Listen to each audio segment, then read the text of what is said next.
দুধের দিঘি ও আমাদের দায়বদ্ধতা। ভূমিকা। সমাজে পরিবর্তন আনতে হলে সবার আগে প্রয়োজন ব্যক্তিগত সততা।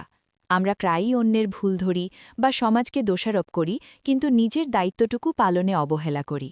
এই সত্যটিকেই একটি কালজয়ী রূপকের মাধ্যমে ফুটিয়ে তোলা হয়েছে নিজের এই ছোট গল্পটিতে। মূল গল্প। দুধের দিঘি। এক রাজার ইচ্ছে হল তিনি একটি দুধের দিঘি খনন করবেন। তাই তিনি প্রজাদের ডাকলেন এবং বললেন, আমার অনেক দিনের শখ একটি দুধের দিঘি বানানোর। আমি জানি তোমরা দেশের সুনাগরিক ও ভালো মানুষ।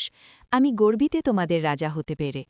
আগামী সপ্তাহে রাতে সবাই দিঘিতে 2 গ্লাস করে দুধ ঢেলে যাবে। 1 সপ্তাহ পর রাজা দিঘির ধারে গেলেন। গিয়ে দেখেন দিঘিতে টলটলে পানির দিঘি হয়ে আছে।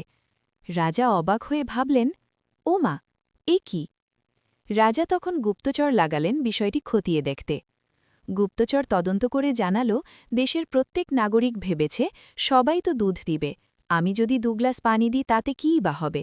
আর প্রত্যেকের এই একই মানসিকতার কারণেই দুধের দিঘিটি শেষ পর্যন্ত পানির দিঘিতে পরিণত হয়েছে। গল্পের নৈতিকতা। ব্যক্তিগত দায়বদ্ধতা এড়িয়ে চললে কোনো মহৎ উদ্দেশ্যই সফল হয় না। আউট্রো।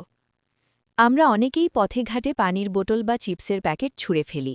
ভাবি না যে আমাদের এই সামান্য অবহেলা পরিবেশের ওপর কতটা বিরূপ প্রভাব ফেলছে। বর্তমানে আমরা শহরের সৌন্দর্য বা ভবিষ্যৎ নিয়ে কোনো চিন্তা না করে শুধু অন্যকেই দোষারোপ করি। অথচ নিজের ভালো না হয়ে অন্যকে ভালো হওয়ার উপদেশ দেওয়া তাই অর্থহীন।